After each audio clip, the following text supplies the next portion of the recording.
What happens when a cop with a power complex meets a woman who outranks him in every way that matters? It started on a Wednesday night, late, just after 11 p.m. The kind of time when the streets of Toledo, Ohio, are mostly empty, except for the occasional shift worker heading home, or someone like Lieutenant Colonel Adrian Wallace, driving through town after wrapping up a base meeting 2 hours south. She was in her government-issued black SUV, windows slightly tinted, nothing flashy, just clean, simple, and quiet, like her. Adrian had been on the road for a while, humming low to the rhythm of the tires against the pavement, her mind already halfway home. She wasn't speeding, wasn't swerving, wasn't doing anything unusual. But Sergeant Daniel Mercer saw something else. Parked just off Reynolds Road, he was tucked in his usual spot, sipping lukewarm coffee and scrolling through his phone, bored. The shift had been dragging, no calls, no action, and now, here came an unfamiliar car. He tossed the cup into the passenger side and pulled out. The lights came on before Adrian could even register the cruiser behind her. She slowed down, blinked once, then pulled over to the side of the road, calm, controlled, just like she'd been trained. The door of the patrol car slammed hard. She watched in the side mirror as a tall man approached, hand already resting on his holster, flashlight in the other. He didn't come to the passenger window. He went straight to hers. "License and registration," he said, no greeting. Adrian kept her hands visible, rolled the window halfway down. "Officer, may I ask why I'm being stopped?" Mercer squinted, shining the light directly into her face. "You were drifting between lanes, didn't signal. Looked like you might have been under the influence." She raised an eyebrow. "I wasn't." "License and registration," he repeated, louder this time. Adrian didn't argue. She moved slowly, deliberately, reaching into the glove box for her documents. As she handed them over, she added, "That's a government vehicle. I'm a federal employee." Mercer glanced at the ID and said nothing for a moment. "You military?" "Yes." He gave a small smirk. "Doesn't mean you're above the law." "I never said I was." His tone shifted a little more aggressive now. "Step out of the vehicle for me." Adrian blinked. "Excuse me?" "I said, step out of the car. I'm conducting a sobriety check." Her jaw clenched, but she stayed measured. "On what grounds?" "I've complied. I haven't been drinking. I'd like to know the reason." Mercer took a step closer. "Now you're refusing a lawful order." Adrian didn't move. "No, I'm asking for clarification." He didn't like that. He opened her door himself. "I need you to exit the vehicle. Now." That was when she calmly, quietly, turned on her phone camera and hit record. "Just so we're clear," she said, "this interaction is being documented." Mercer's eyes flicked to the phone for the first time. A sliver of hesitation crossed his face, but he didn't back down. "Not yet." Adrian stepped out, her posture straight, not defiant, just firm. She didn't shout, didn't resist, but the way she carried herself, even in civilian clothes, told a different story. Mercer looked at her, really looked, and for the first time, a small voice in the back of his head asked, "What am I dealing with here?" But his ego was louder. He proceeded with the field test, making her walk a straight line under the streetlights like she was some reckless driver on a Saturday night. She passed perfectly, no slurring, no stumble, no hesitation. Still, he wrote her a citation for failure to maintain lane. Adrian took the ticket, no words, just a look. She got back in her car and drove away into the dark. But Mercer had no idea the ticket was going to show back up in a courtroom and change everything. Sergeant Daniel Mercer wasn't new to this. 15 years on the force had carved deep lines into his face and thicker ones into his sense of self. He'd been in everything from neighborhood standoffs to messy traffic accidents, and he'd earned a reputation, the kind that made rookies tighten up when he walked in the room. But Mercer liked it that way. He didn't ask questions. He gave orders. And in his mind, the badge meant control, authority, final say. Whether it was a teenager mouthing off or a frustrated driver asking too many questions, Mercer never backed down, and he never apologized. His precinct on the west side of Toledo knew what they had: a cop who'd do the paperwork, show up on time, and never hesitate. That also meant they knew he could be rough, sharp with his tone, quick to escalate. But nobody really challenged him. Not until that night. When he got back to the station after the stop, he barely mentioned it. He logged the citation in the system, gave a quick write-up: failure to maintain lane, possible signs of impairment, no arrest made, and tossed the body cam in the charging dock like he always did. The video sat there for 2 days before anyone bothered to review it. In the meantime, Mercer joked about it in the break room. "Woman tried to pull rank on me," he said to Officer Diaz. "Flashed her government ID like that was supposed to impress me." Diaz raised a brow. "Wait, she was military?"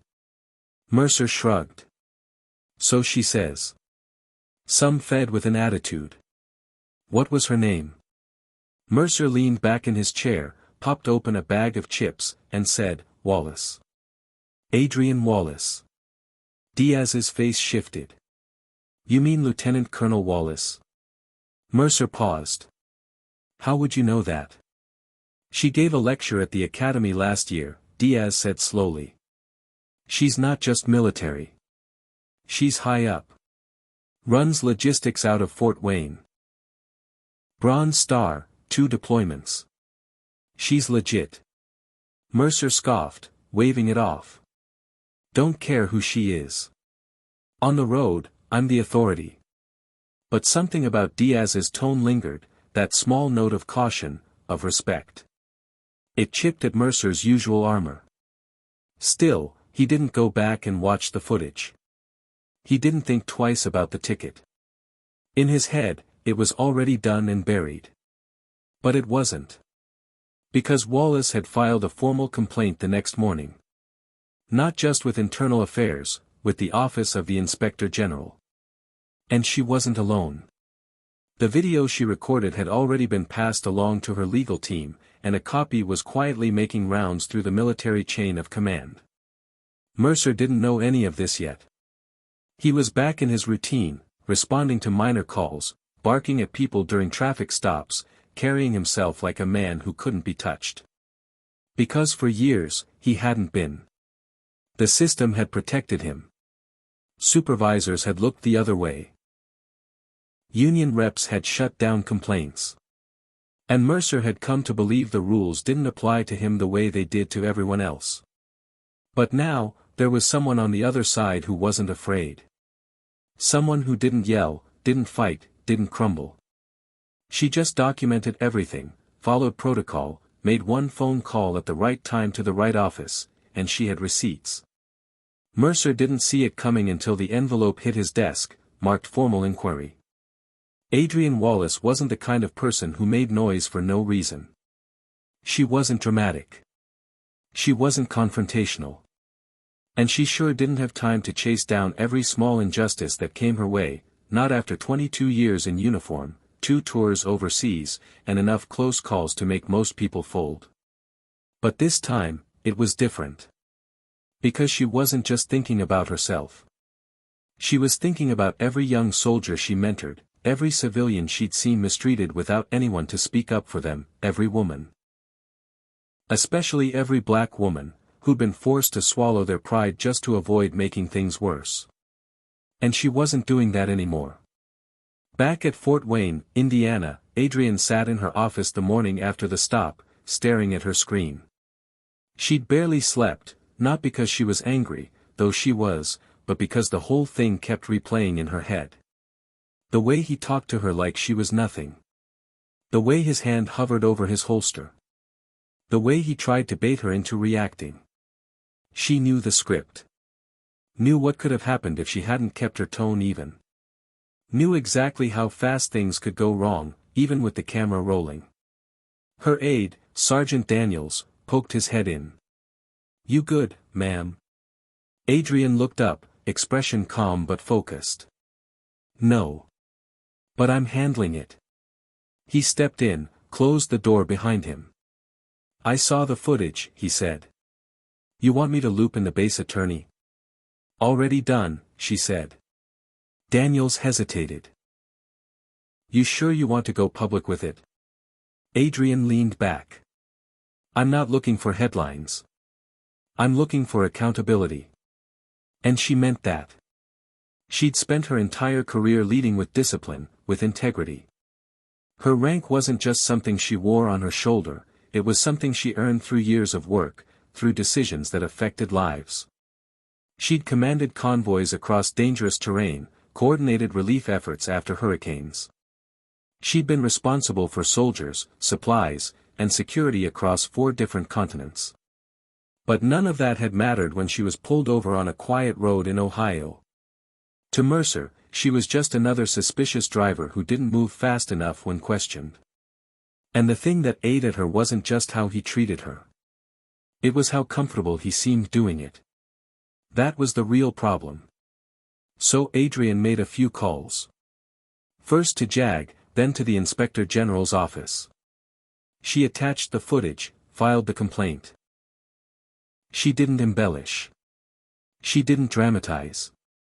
She just told the truth, backed by video, and let the facts stand on their own. By the end of the week, the story had started to circulate within military legal circles. It hadn't hit the media, not yet, but Mercer's name was now attached to an internal investigation. The department's legal counsel had been notified. And Adrian? She kept working. Kept showing up. Didn't mention it unless asked. But behind the scenes, she was preparing something else.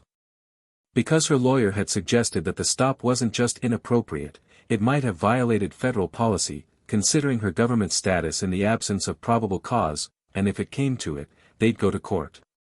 Adrian didn't flinch at that. She welcomed it. But Mercer still didn't believe this would go anywhere. Not until he was told to appear in front of a judge. The envelope was thin, nothing flashy. Just a plain manila folder with his name typed on the front and a return address from the Lucas County Civil Court. Mercer tore it open in the parking lot, half distracted, figuring it was just another traffic summons or departmental memo. But it wasn't. It was a notice to appear. A formal civil rights complaint had been filed. The plaintiff? Lieutenant Colonel Adrian Wallace. The charge? Violation of constitutional rights during a traffic stop, including unlawful detainment, intimidation, and abuse of authority. Mercer stood there for a minute, staring at the paper. Then he laughed out loud. No way, he muttered. No way this sticks. But when he stepped back inside the station, the mood was different. His captain, Officer Reading, called him into the office. Door shut. Blinds pulled. Dan, Reading started, we need to talk. Mercer sat, arms crossed. About what? The lady from the other night. She's trying to play victim. Reading didn't smile. She's not playing anything.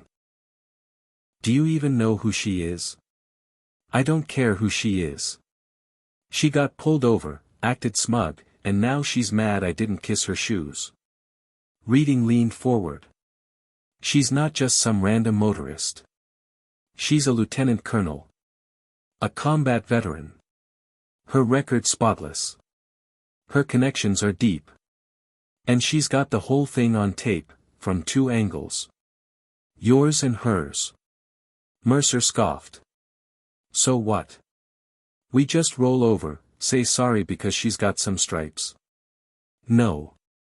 But we don't pretend this is nothing, either. You're going to court. And if this gets out, and it will, it's going to blow up. Still, Mercer couldn't shake the arrogance. She didn't even get arrested. I didn't touch her.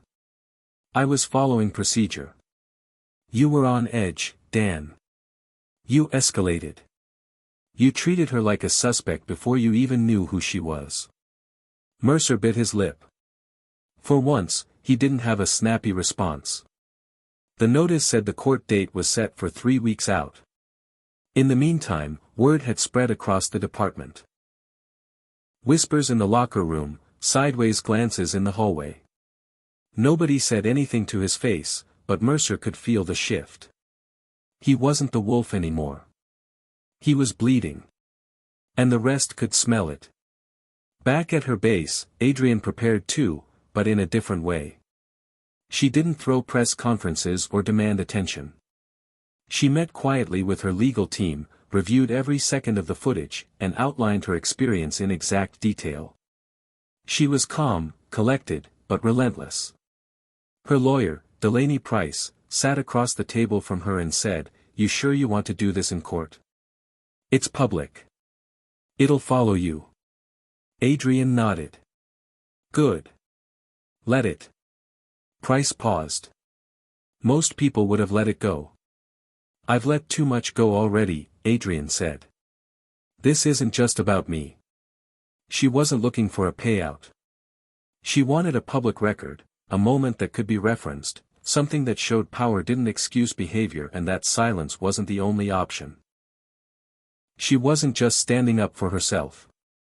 She was standing up for every person who'd been talked down to, dismissed, or bullied behind flashing lights and a badge. And when the court date finally came, she didn't walk in quietly. She walked in wearing her full-service uniform, badges, medals, the rank on her chest clear as daylight. She wanted the jury to see her, not just as a woman in a car that night, but as a human being who had served her country, respected the law, and expected the same in return. Mercer was already seated when she walked in. He turned, saw the uniform, and his smirk faltered for the first time. But the real test hadn't started yet. Because when Wallace took the stand, the whole courtroom leaned in. The courtroom was packed, not with reporters, not yet, but with officers from both the local precinct and Fort Wayne military base. Adrienne's peers came in silent, respectful, dressed in uniform or business attire, seated shoulder to shoulder with civilians who had no idea what this case was really about. To some, it looked like a traffic stop gone wrong. But to Adrienne, it was the boiling point of something deeper, something that had been simmering for years. Mercer sat at the defense table, stiff in his suit, face blank but tense. His attorney, Charles Brenner, leaned in and whispered something to him. Mercer didn't blink. He just kept his eyes on the judge. Then Adrienne was called. She stood, adjusted her collar, and walked to the witness stand with the same quiet discipline she'd used leading convoys through dangerous zones. She didn't rush. Didn't falter. Every eye in the room was on her. Her ribbons caught the light. Her posture demanded respect, not because of how she looked, but because of who she was. The judge cleared his throat. "Colonel Wallace, thank you for your service. You may proceed." Delaney Price stepped forward, not missing a beat. "Lieutenant Colonel, could you describe the night of January 17th? Adrienne spoke plainly. "I was driving back from a meeting at the Indiana Guard Reserve around 11:15. I was pulled over by Officer Mercer. There was no erratic driving, no signs of intoxication. I was compliant. I asked reasonable questions. He responded with aggression. She kept her voice steady, no edge, just truth. He demanded I exit the vehicle without explanation. When I asked why, he repeated the demand louder. At that point, I turned on my phone to record the rest of the stop." Delaney nodded. "Did you ever refuse a lawful order?" "No." "Did you resist in any way?" "No." "Did you identify yourself?" "Yes." I informed him I was a federal employee and that I was driving a government vehicle. The courtroom stayed silent, no coughing, no rustling, just her voice and the soft scratching of pens on paper. Then came the playback. First, Adrienne's phone footage, steady, clear, damning. Then, the body cam. It showed everything. Mercer's tone. His posture. His hand hovering near his weapon, even when she was fully cooperative. The unnecessary field test. The dismissive attitude when she passed it. The jury didn't speak. They didn't need to. You could feel the shift in the air. Then came cross-examination. Brenner approached the stand with that careful tone lawyers use when they're trying to look respectful but dig deep. Lieutenant Colonel Wallace, with all due respect, is it possible that Officer Mercer was simply following protocol? Adrian didn't blink. No. Is it possible he was concerned for your safety or the safety of others? I was driving within the lines. I was sober. I was not aggressive. There was no safety concern. And yet, you recorded the stop. Why? Because I've lived long enough to know that silence isn't protection. I wanted an accurate record of what happened. Brenner nodded slowly. So you don't believe officers should have discretion during stops? Adrian looked at him and said calmly, I believe discretion must be paired with discipline. That badge isn't a free pass. It's a responsibility. That line hit. Even the judge paused before asking the next question. Then it was Mercer's turn. He walked up to the stand, not to testify, but to watch as the footage played again, this time frame by frame. Every pause. Every clipped response. Every time he looked at her like she wasn't human. The prosecutor leaned in. Sergeant Mercer, why did you ask her to exit the vehicle? Mercer stiffened. She looked evasive. Did she disobey any of your commands? She questioned me. Is that illegal? Mercer hesitated. No.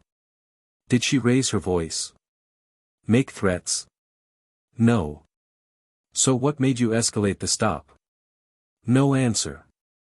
Sergeant Mercer, were you aware she was a lieutenant colonel in the U.S. Army? Not at the time. And if you had known? Mercer's voice dropped. I probably would have handled it differently. The room went quiet again. There it was.